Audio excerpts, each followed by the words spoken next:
Praise the lord. ప్రభు అయిన యేసుక్రీస్తు నామంలో మీ అందరికీ మా హోసనా మినిస్ట్రీస్ తరపున హృదయపూర్వకమైన వందనాలు తెలియపరుస్తున్నాను. ప్రభు మిమ్మల్ని ఆశీర్వదించి దీవించునుగాక.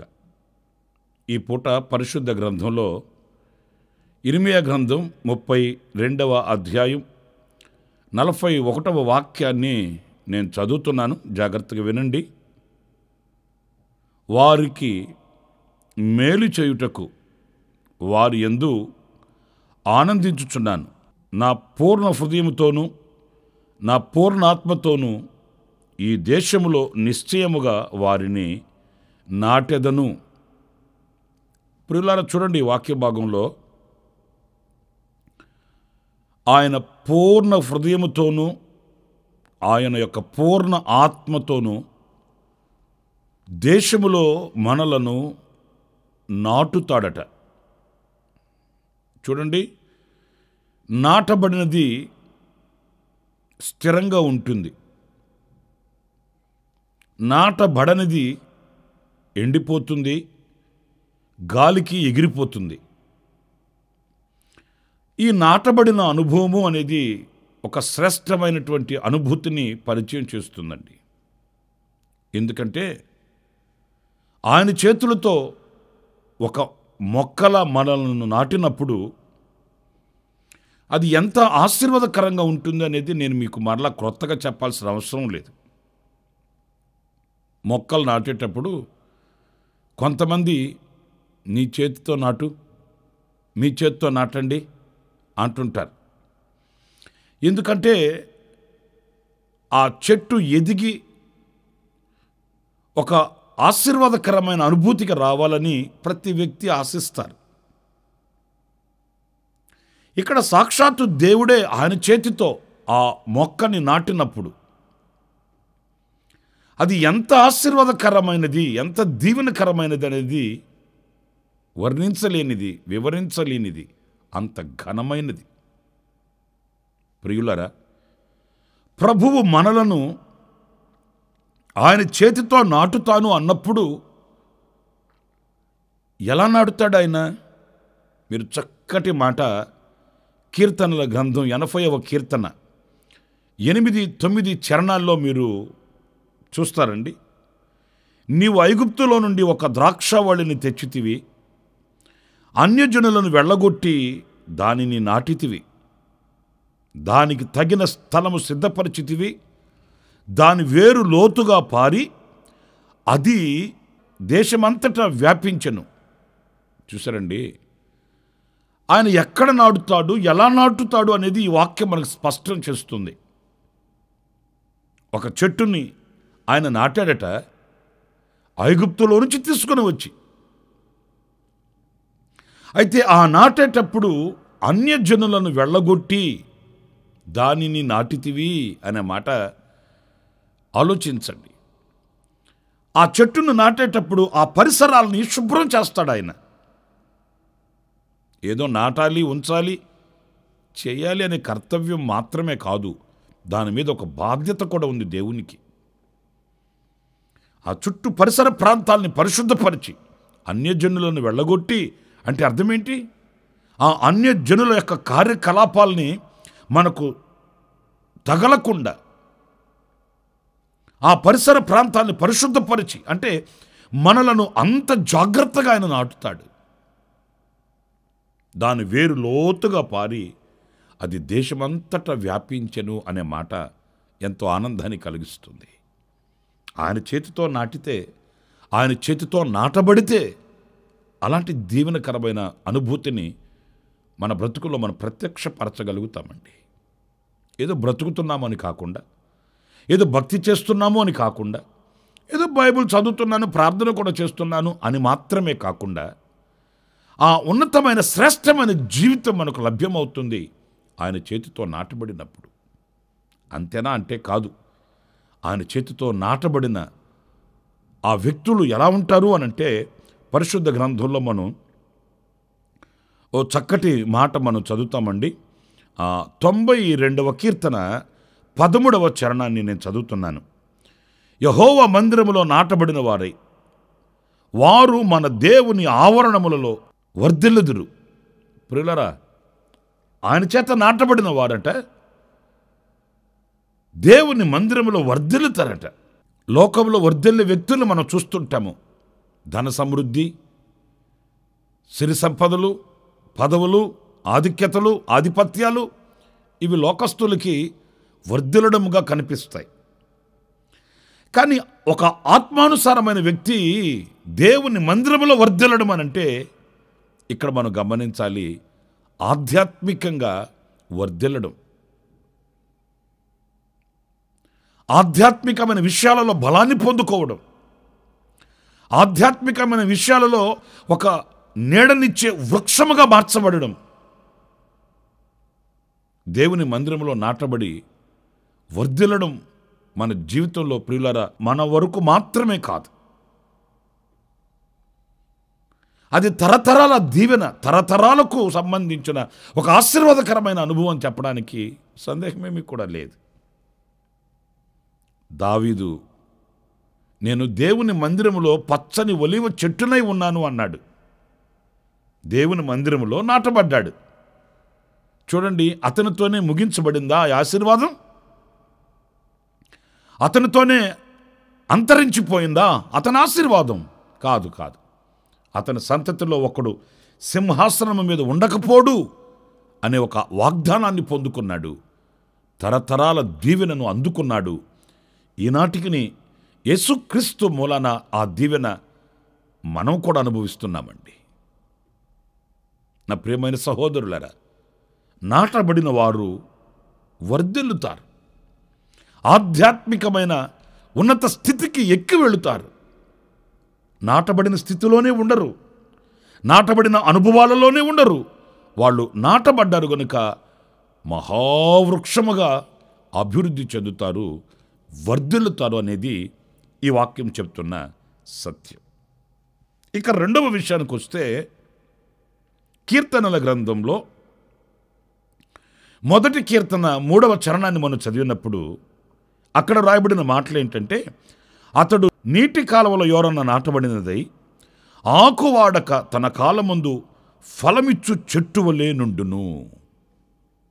ఇక్కడ చూడండి, ఈ వాక్యం ఏం చెప్తుందంటే, నాటబడిన వాడై ఫలములిచ్చు చెట్టు వలె ఉండును.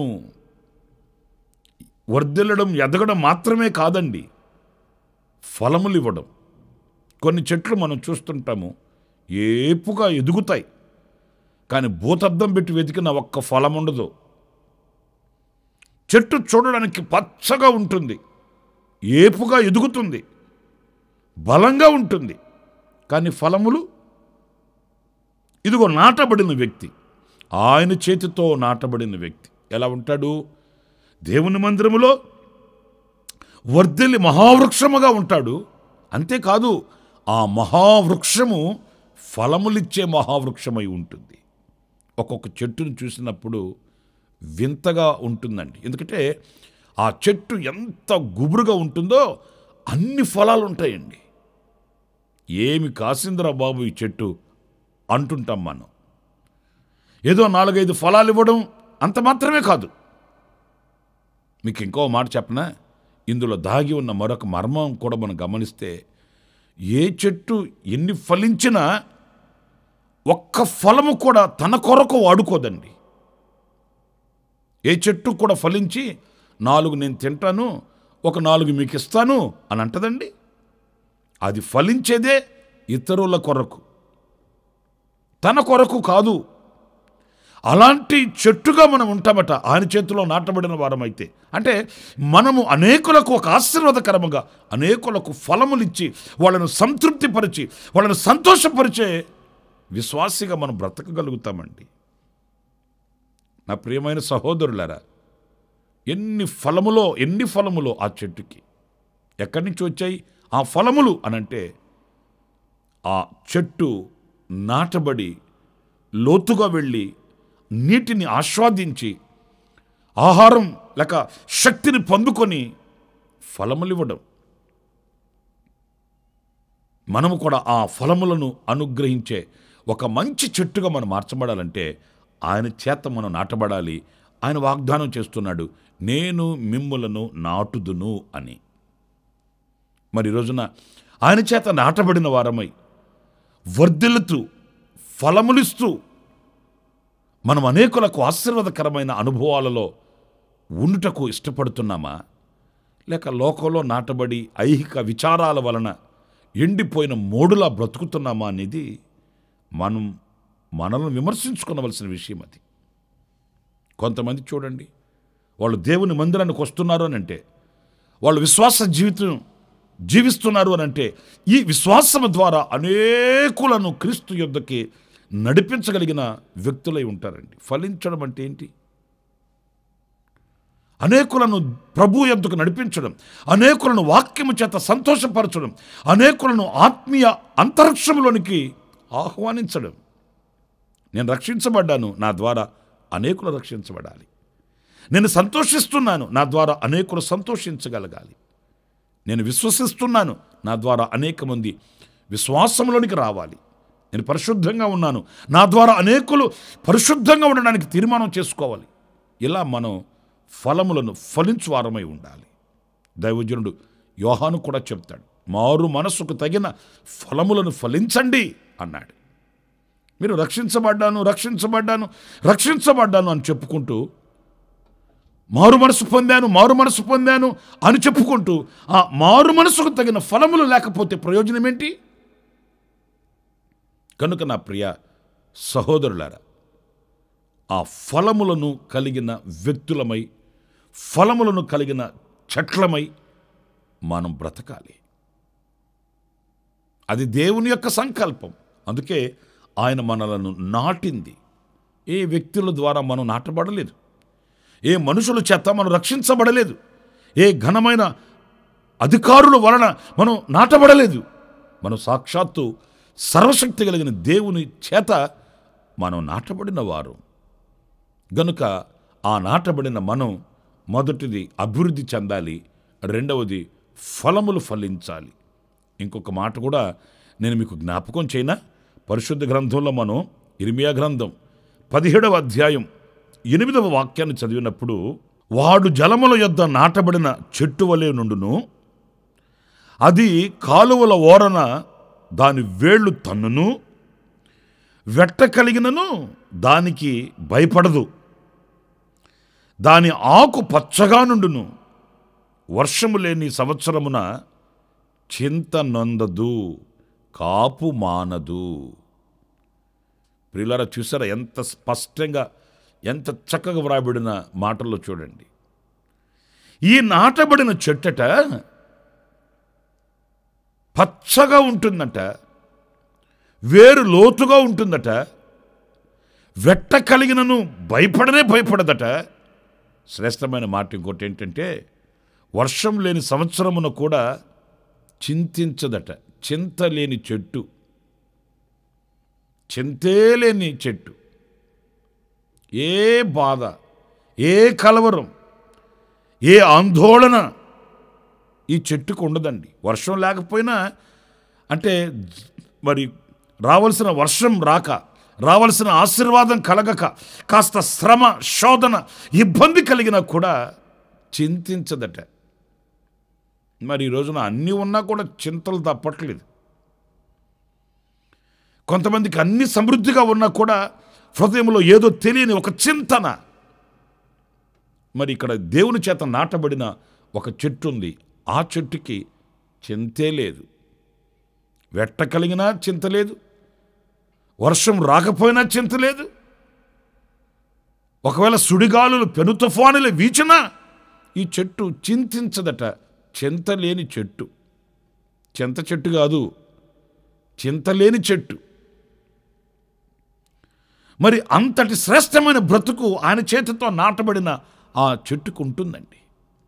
ఒకవేళ ఆ చెట్టుని మనం అడిగితే, ఏంటి ఎప్పుడు నవ్వుతూ సంతోషంగా ఉంటావు, ఏమి నీకు చింత బాధ కన్నీళ్ళు కష్టం ఉండవా అని అడిగితే ఒకవేళ ఆ చెట్టు చెప్తుందేమో, నేను ఆయన చేత నాటబడ్డాను, ఆయన నన్ను నాటాడు గనుక నా మీద ఆయనకి బాధ్యత ఉంది, నాకు ఏ కొదువ లేకుండా నన్ను పోషించే దేవుడు ఆయన, ఎందుకంటే ఆయన కదా నాటింది.